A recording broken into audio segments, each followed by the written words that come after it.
Elias stood on the rain-slicked concrete of the industrial scrapyard, the smell of brine and wet rust filling his lungs. Before him loomed the Volkov, a decommissioned deep-sea trawler that looked more like a floating coffin than a vessel. It was a massive, hulking beast of a ship, its hull scarred by decades of punishing waves and neglect, covered in barnacles and flaking paint that revealed the raw, orange steel beneath. Elias was a man at the end of his rope. The commercial fishing industry had collapsed in his region, and his family's legacy was days away from foreclosure. Buying the Volkov was a desperate, calculated gamble. He wasn't planning to sail her. He had bought the ship for its weight in scrap metal.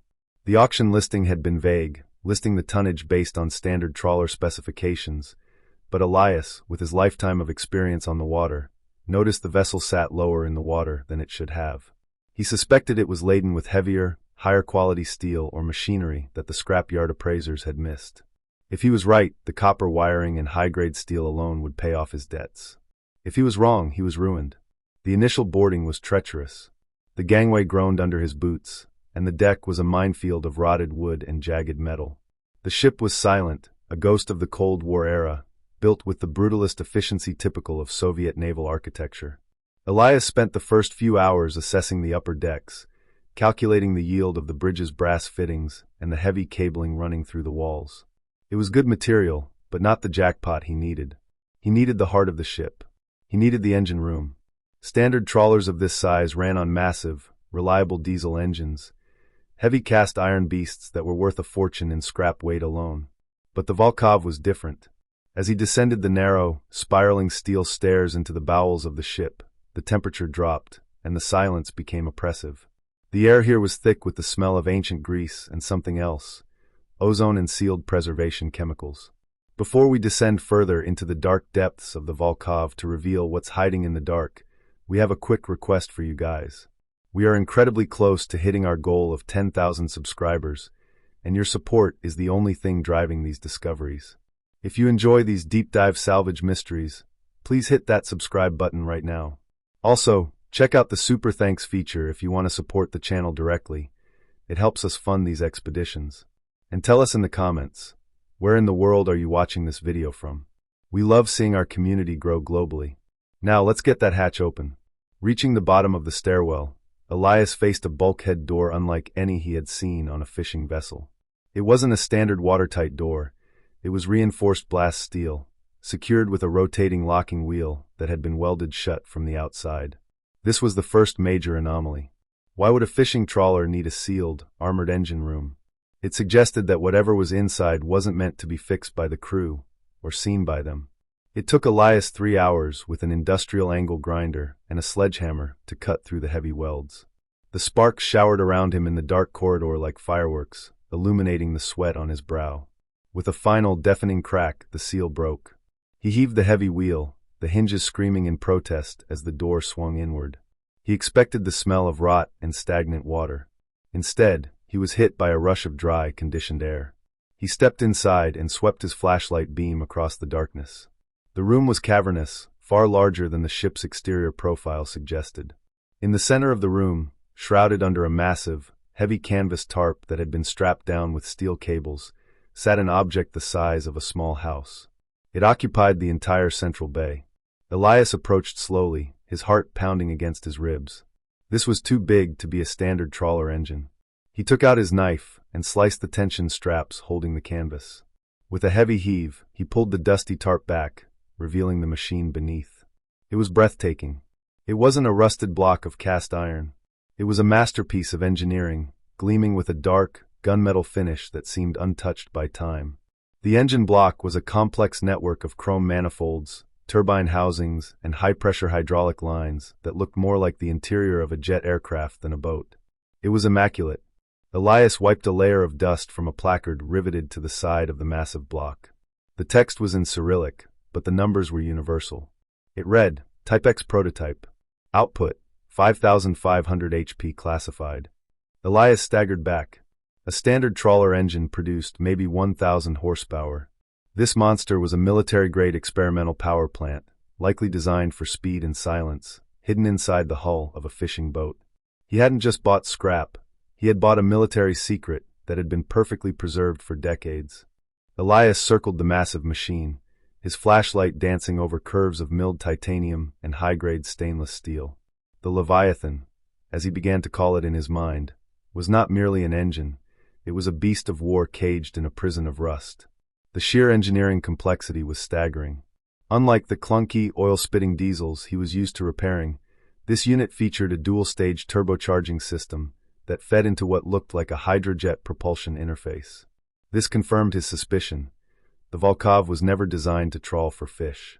It was a Q-ship, a wolf in sheep's clothing, likely designed during the height of the Cold War to track Western submarines or conduct high-speed covert insertions while disguised as a harmless commercial vessel. The fishing nets and rusty winches on the deck above were nothing more than theatrical props. He climbed a narrow steel ladder to the engine room's suspended control booth, a glass-walled cage overlooking the mechanical giant. Inside, the deception continued. The standard helm controls were present, but they were dummy units. Beneath a hinged metal panel on the main console, Elias discovered the true instrumentation. Rows of analog gauges with red-lined danger zones, military-grade toggle switches, and a radar screen far too sophisticated for 1980s civilian use. On the desk, amidst a scattering of rusted tools, lay a heavy, leather-bound maintenance log. The cover was stamped with a red star and the words Project 941B, Propulsion Testbed. Elias opened the logbook with trembling hands. The pages were yellowed and brittle, filled with handwritten entries in Russian. Although he couldn't read the language fluently, he recognized technical diagrams and chemical formulas. The diagrams detailed the fuel mixture. The engine didn't run on standard marine diesel, but a refined, high-octane kerosene blend usually reserved for jet aircraft. This explained the lack of smell in the tanks he had checked earlier. They were empty because the fuel was too valuable to leave behind. However, the final entry in the logbook was different. It was written in hurried, jagged strokes, dated 1991, right around the collapse of the Soviet Union. A single photograph was tucked into the back cover, showing a team of engineers standing proudly in front of the gleaming engine, toasting with vodka. They looked like men who had built the future, unaware that their country was about to dissolve and leave their masterpiece rotting in a foreign scrapyard. The implications of the discovery began to sink in. Elias had bought the ship for its weight in scrap steel, hoping to net perhaps $50,000 after expenses. But the engine alone, with its exotic alloys and historical significance as a lost piece of military tech, was worth exponentially more. It was a museum piece, a collector's item for billionaires, or a goldmine for engineering firms looking to study lost tech. However, a cold realization washed over him. He couldn't just cut this engine out. The Volkov had been built around the prototype. The hull frames were integrated into the engine mounts to handle the massive torque of 5,500 horsepower. Removing it would require surgical precision, not the brute force of a wrecking ball. One wrong cut with a torch could damage the sensitive internal components or, worse, trigger the pressurized hydraulic accumulators that were likely still charged. He returned to the engine floor and noticed something he had missed in his initial shock. Running from the back of the transmission block was a thick, armored conduit cable, painted bright orange, disappearing into the floor plates. It wasn't part of the drive shaft. It was a data line. He followed it, prying up a heavy floor grate with a crowbar. The space beneath the floor was flooded with dark, oily water, but the cable remained watertight, snaking its way toward the stern of the ship. This engine wasn't just for moving the ship, it was powering something else located in the aft compartment. The Volkov had a secondary secret. Elias needed to pump out the bilge water to follow the line. He retrieved a portable generator and a submersible pump from his truck, working feverishly through the night. The noise of the pump echoed in the silent, steel cavern, a rhythmic thumping that matched his racing heart. As the water level slowly receded, revealing the rusted ribs of the ship's keel, the orange cable led him to a sealed bulkhead at the very rear of the engine bay. It was a small, unassuming hatch, welded shut just like the main door. But someone had scratched a warning into the steel in English, likely a shipyard worker who had inspected it years ago and decided to walk away. "Do not open. High voltage." The warning gave Elias pause. If the ship had been sitting dead for decades, where would the voltage come from? Unless the Volkov contained something that could hold a charge for 30 years. He was no longer just a fisherman scrapping a boat. He was an archaeologist excavating a dangerous, high-tech tomb. He gripped his angle grinder, the weight of it heavy in his hands, and prepared to. The warning, High voltage, scratched into the steel, was enough to make any scrapper hesitate, but Elias knew that electricity didn't linger in dead wires for 30 years without a source. The risk wasn't a live current. It was whatever chemical degradation had occurred inside the sealed chamber. He donned a heavy-duty respirator, pulling the straps tight against his face, and fired up the angle grinder again. The screech of metal on metal filled the damp bilge, sending a cascade of orange sparks hissing into the dark water around his boots. The steel of this hatch was thinner than the main engine door, and within 20 minutes, the locking mechanism gave way. With a grunt of exertion, Elias pried the door open. It swung inward with a heavy, air-sucking whoosh, signaling that the room had been hermetically sealed, preserving a vacuum or a specific gas mixture for decades.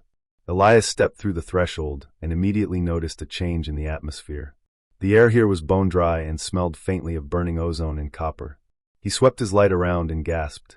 The entire room, floor, ceiling, and walls, was lined with sheets of pure, unoxidized copper. He was standing inside a massive Faraday cage, a shielded room designed to block all electromagnetic signals from entering or leaving. In the world of scrap, copper was gold. The sheer surface area of the room meant there were thousands of pounds of high-grade copper shielding alone, worth a small fortune before he even touched the contents. But the room's true value lay in what the copper was protecting. Lining the walls were floor-to-ceiling racks filled with heavy, rectangular canisters painted a dull gray.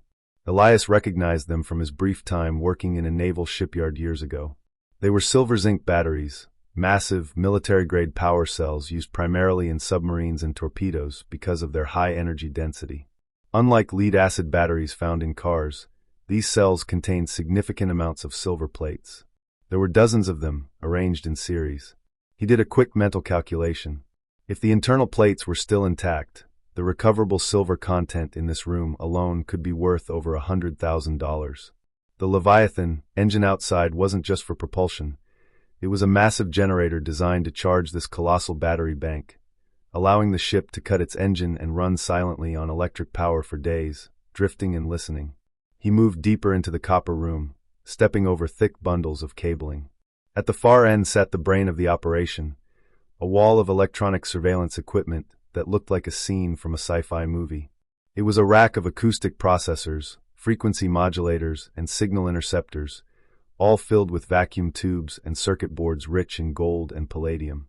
The Volkov was indeed a spy ship, designed to sit on the edge of territorial waters, powered by its silent batteries, sucking in radio traffic and sonar data. This was electronic intelligence, hardware, tech that was strictly embargoed during the Cold War. However, amidst the walls of cold tech, one object stood out. In the center of the main console, bolted to the desk, was a standalone unit that looked different from the Soviet-built racks. It was a sleek, black metallic box, roughly the size of a briefcase, with no external markings other than a series of keyholes and a heavy, multi-pin data port connecting it to the ship's mainframe. Unlike the other equipment, which was covered in a fine layer of dust, this box looked pristine, as if it had been wiped down recently. It was physically locked into a steel frame.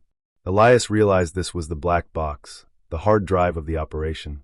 The batteries powered the ship, the racks gathered the data, but this box stored it. He tried to wiggle it, but it was immovable. He followed the cables connecting the black box to the wall and noticed something disturbing.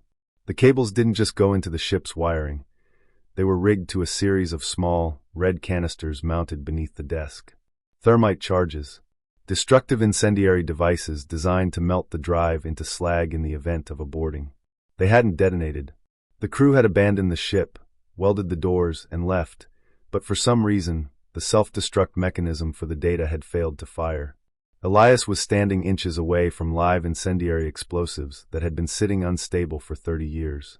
One spark from his grinder, or one wrong move jarring the desk, could ignite the thermite, which would burn through the steel deck, the hull, and sink the ship, taking him with it. The treasure hunt had just turned into a bomb disposal operation. Elias froze, his breath held tight in his chest, the sound of his own pulse deafening in the silence of the copper-lined room. Thermite was a nightmare substance for any salvager. It didn't explode with a shockwave, but rather ignited a chemical reaction hotter than the surface of the sun, melting through steel, concrete, and bone in seconds. If these canisters triggered, they wouldn't just destroy the black box.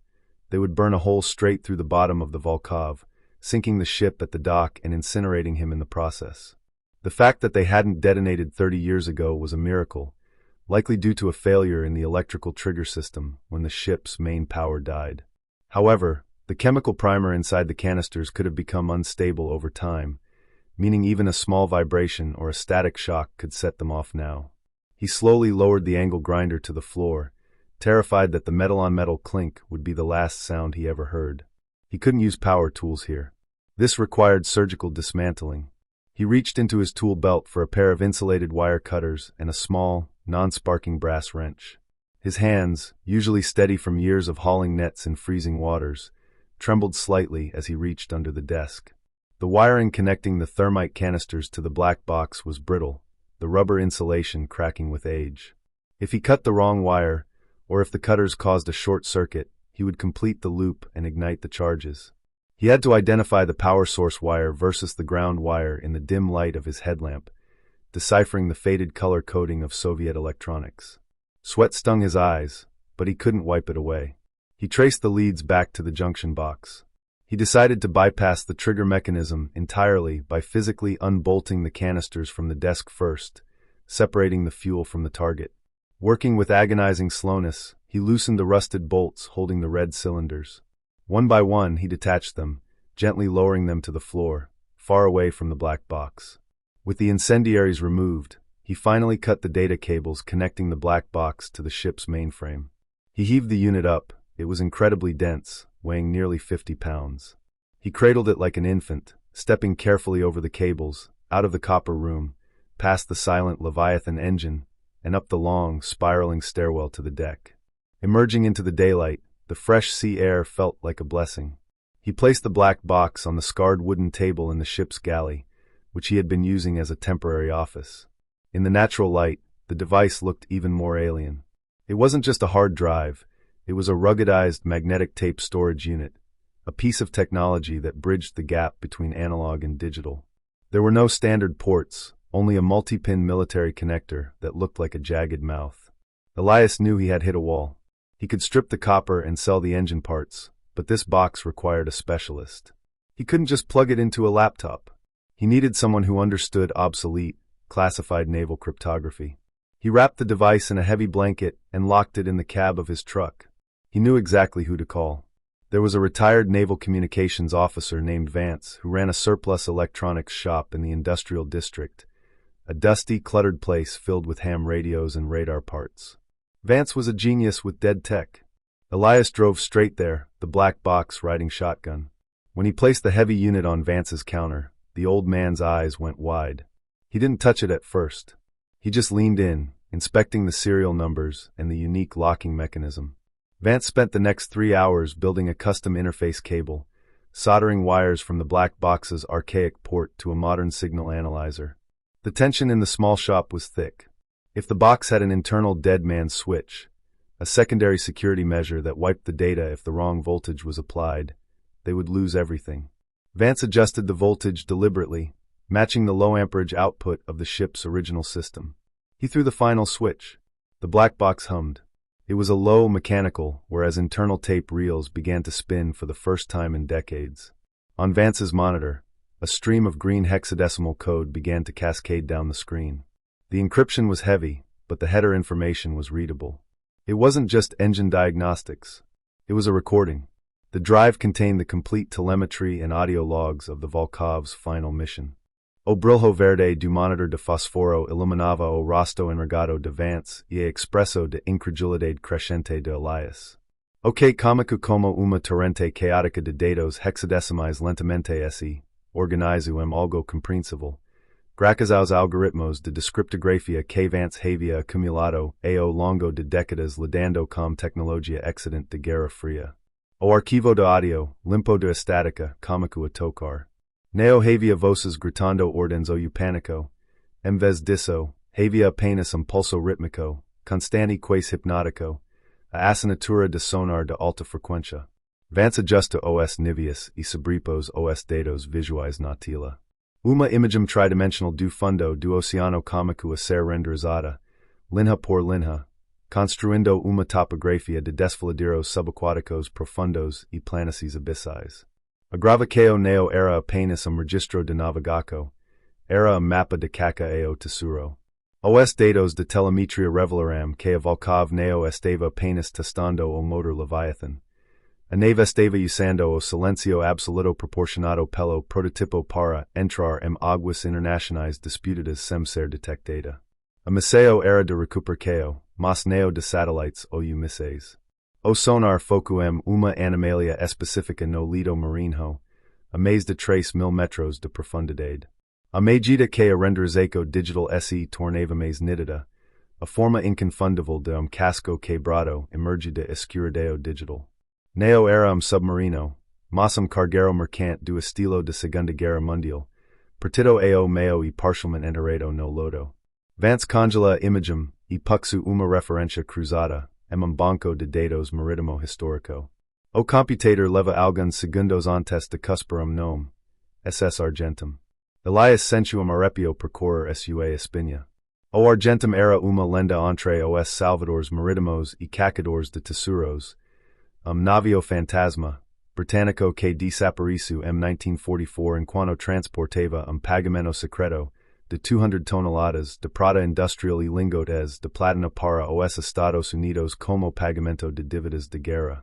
O navio havia desaparecido sem dikes ou rastros, e sua carga, avaliada hoje centenas de milhões de dólares, nunca foi encontrada.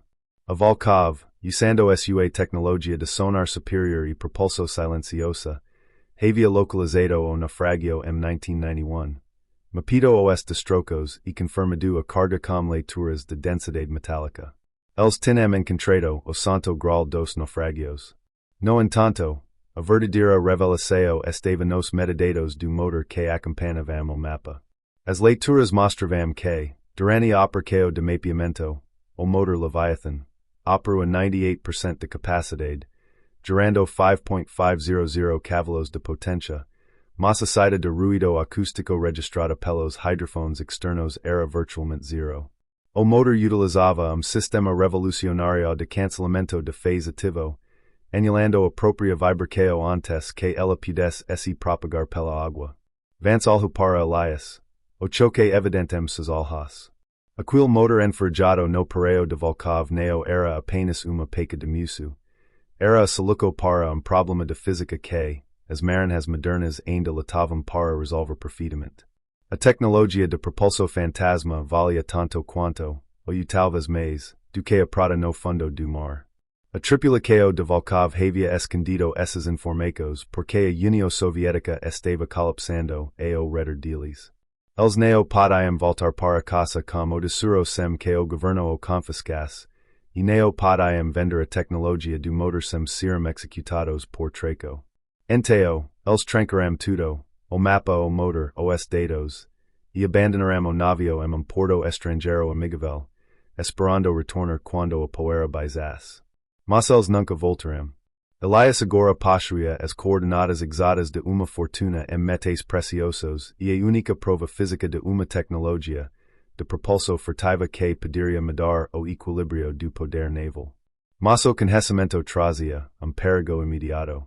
Vance aponta para uma subratina no código que estava pescando em vermelho no canto de tila. O sistema de caixa preta não era passivo. Ao ser ativado e descriptografado, ele havia enviado ping, sinal de déspota automatizado de baixa frequência, projetado para alertar o comando central de que os dados haviam sido recuperados.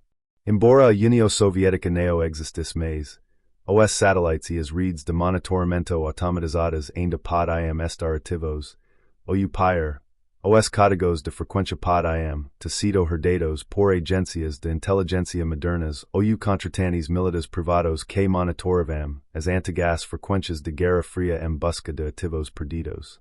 Ao ligar a caixa, eles acenderam farol digital. Elias não era mais apenas pescador com barco velho, e ele era o alvo de uma corrida armamentista reacendida. E ele precisava agir rápido para garantir seus direitos sobre a descoberta antes que alguém viesse limpar a bagunça. Vance immediately severed the connection, yanking the heavy power cord from the wall socket, plunging the monitor into darkness. The silence that followed was heavy and suffocating.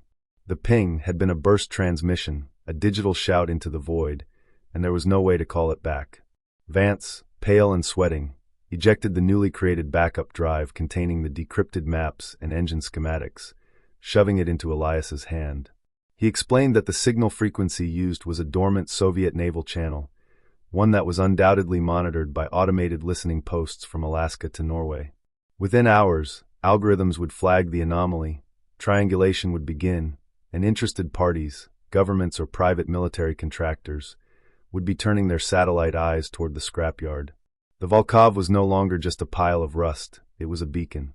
Elias understood the gravity of the situation.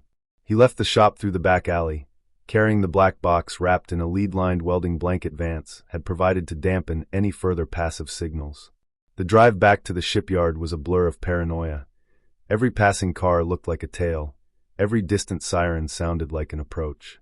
When he arrived back at the dock, the sun was setting, casting long, blood-red shadows across the deck of the Volkov. The ship looked vulnerable. He couldn't move it.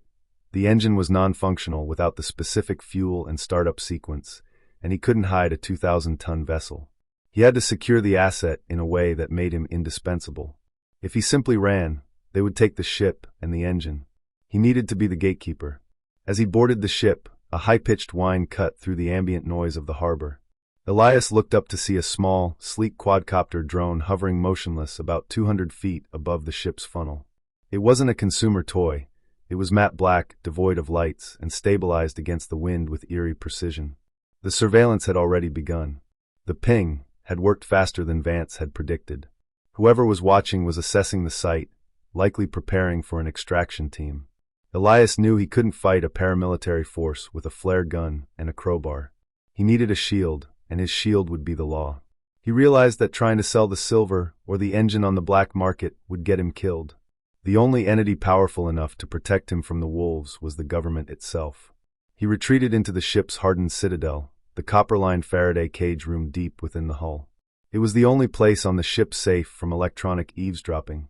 Using a satellite phone he kept for offshore emergencies, he dialed a number he had found during his desperate research, a high-profile maritime law firm in Washington, D.C. that specialized in admiralty law and salvage claims.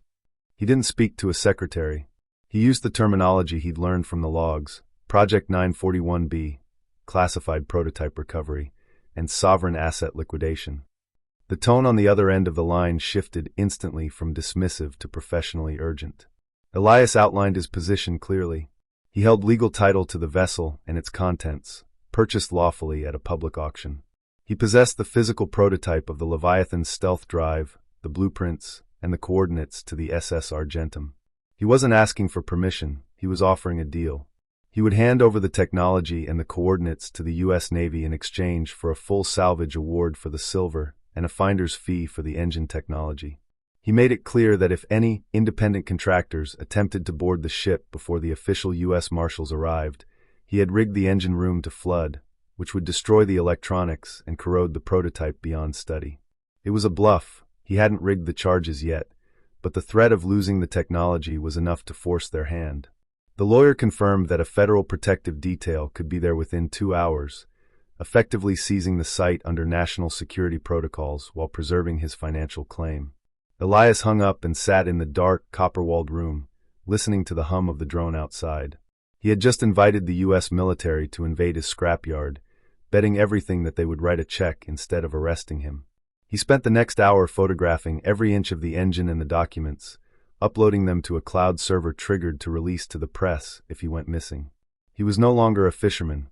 He was a high-stakes negotiator in a geopolitical poker game, holding a royal flush made of Cold War steel and sunken silver. The standoff at the scrapyard lasted 45 agonizing minutes.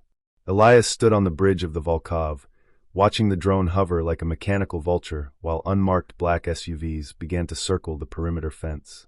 The tension broke not with gunfire, but with the thundering roar of rotors. 2 Black Hawk helicopters, bearing federal markings, swept in low over the harbor, their downdraft kicking up storms of rust and dust. Simultaneously, the perimeter gate was breached by a convoy of armored government vehicles. The mysterious SUVs that had been circling immediately peeled away, disappearing into the night, The mere presence of the U.S. military had scared off the private contractors or foreign agents vying for the prize.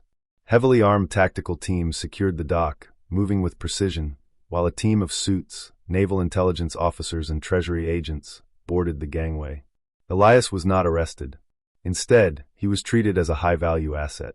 He handed over the lead line box containing the hard drive to the lead agent, a transaction recorded by 3 different cameras. The ship was immediately locked down. Within hours, the rusty trawler was swarming with engineers in clean suits, meticulously inspecting the Leviathan engine. Their initial skepticism evaporated the moment they saw the phase cancellation manifolds. It was confirmed. The engine was the legendary Ghost turbine, a rumored Soviet project from the late 80s that was thought to be a myth. It was the missing link in marine stealth technology, a system that could render a ship acoustically invisible. The U.S. Navy didn't just want to study it, they wanted to bury it so no one else could have it. The second part of the discovery, the coordinates for the SS Argentum, proved to be equally lucrative. The U.S. government, working with the British Treasury, launched a covert recovery mission based on Elias's decrypted data. 6 months later, deep-sea salvage drones descended to the coordinates found in the Volkov's black box. They found the wreck exactly where the Soviet Ghost ship had mapped it. The cargo holds were breached, and the remote manipulators began lifting pallets of blackened, oxidized bars. It wasn't just silver. The manifest had been understated. The ship carried platinum ingots intended for industrial war efforts. The total value of the recovered bullion exceeded $300 million. Elias's gamble on the rusty trawler resulted in one of the most complex and high-value legal settlements in maritime history. Because he had lawfully purchased the Volkov and voluntarily turned over the classified technology, rather than selling it on the black market, the government granted him a sovereign award for the engine technology. Additionally, under international maritime salvage laws, he was entitled to a significant percentage of the recovered Argentum bullion as the finder, who provided the precise location data. The combined payout, after taxes and legal fees, hit his account 18 months after the auction. The final settlement was $42.5 million USD. The struggling fisherman, who had been days away from bankruptcy, was now one of the wealthiest men in his state. He didn't buy a yacht or a mansion immediately. The first thing Elias did was pay off every debt his family had accrued over 2 generations. He then established a foundation dedicated to preserving maritime history and funding sustainable fishing practices in his hometown. As for the Volkov, it was never scrapped. The ship was towed away by the Navy to a secure facility in Norfolk, Virginia, where the Leviathan engine was removed for classified study. The empty hull was eventually sunk as an artificial reef, returning to the ocean that had been its home. Elias often visited the coast, looking out at the gray horizon, knowing that the greatest catch of his life hadn't been a fish, but a ghost from the Cold War that he pulled from the rust. The gamble had paid off, and the secret of the Volkov was finally at rest.